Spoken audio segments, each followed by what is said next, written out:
আসসালামু আলাইকুম রহমতুল্লাহ। সম্মানিত ভিউয়ার্স, আশা করি আল্লাহর রহমতে আপনারা সকলে ভালো আছেন। ভিউয়ার্স, আজকে আমি আপনাদের মাঝে উপস্থিত হয়েছি সাত কলেজ যে বিশ্ববিদ্যালয়ে নাম দিতে যাচ্ছে, সেখানে জুলাই ৩৬ বিশ্ববিদ্যালয় হতে পারে সাত কলেজের বিশ্ববিদ্যালয়ের নাম। তবে এটা এখনও পরিপূর্ণ শিওর নয়, তবে এটা নিয়ে আলোচনা চলতেছে। তবে ছাত্ররা চাইলে এই বিশ্ববিদ্যালয়ের নাম দিতে পারে জুলাই ৩৬ বিশ্ববিদ্যালয়। চলুন বিস্তারিত জেনে নেওয়া যাক। তবে বিস্তারিত জানতে আমার চ্যানেলের সাথেই থাকুন।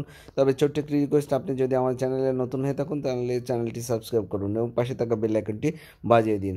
রাজধানীর সরকারি 7টি বড় কলেজের জন্য যে পৃথক বিশ্ববিদ্যালয় করার পরিকল্পনা করছে সরকার, সেটির নাম হতে পারে জুলাই ৩৬ বিশ্ববিদ্যালয়। এই নাম প্রস্তাব করেছে বিশ্ববিদ্যালয় মঞ্জুরি কমিশনের চেয়ারম্যান অধ্যাপক এস ফায়েজের নেতৃত্বাধীন কমিটি। শিক্ষার্থীরা চাইলে এই নামটি গ্রহণ করতে পারে। আজ বৃহস্পতিবার এই ইউজিসির চেয়ারম্যান অধ্যাপক এস ফায়েজ সহ এ সংক্রান্ত কমিটির 3 সদস্য শিক্ষা উপদেষ্টা অধ্যাপক ওয়াহিদউদ্দিন মাহমুদের সঙ্গে বৈঠক করেন। সেখানে এই নাম প্রস্তাব করা হয়। তবে ভিউয়ার্স, এটা এখনও পরিপূর্ণ নয়। তবে এই হচ্ছে এর মধ্যে জুলাই ৩৬ বিশ্ববিদ্যালয়ের নামটি তাদের বিশেষভাবে আকৃষ্ট করেছে। শিক্ষা উপদেষ্টাও এই নামের প্রশংসা করেছেন। তবে ছাত্ররা যেটা বলবে সেটাই চূড়ান্ত। এই 7 সরকারি কলেজ হলো ঢাকা কলেজ, ইডেন মহিলা কলেজ, সরকারি শহীদ সোহরাওয়ার্দী কলেজ, কবি নজরুল সরকারি কলেজ, বেগম বদরুন্নেসা মহিলা সরকারি কলেজ, সরকারি বাংলা কলেজ ও সরকারি তিতুমির কলেজ। এসব কলেজের শিক্ষার্থীরা প্রায় 2 লাখ, শিক্ষক 1,000-এরও বেশি।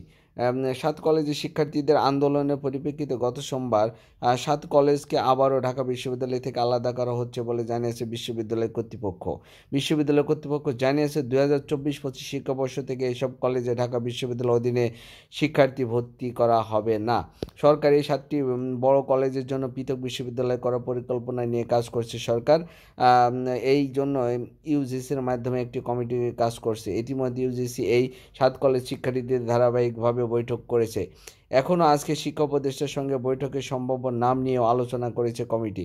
এর পাশাপাশি এই 7 কলেজের জন্য অন্তর্বর্তী প্রশাসন গঠন নিয়ে আলোচনা চলতেছে। তবে ভিউয়ার যারা সাথে ছিলেন তাদেরকে সাথে থাকার জন্য অসংখ্য ধন্যবাদ। আসসালামু আলাইকুম রহমতুল্লাহি ওয়া বারাকাতুহু।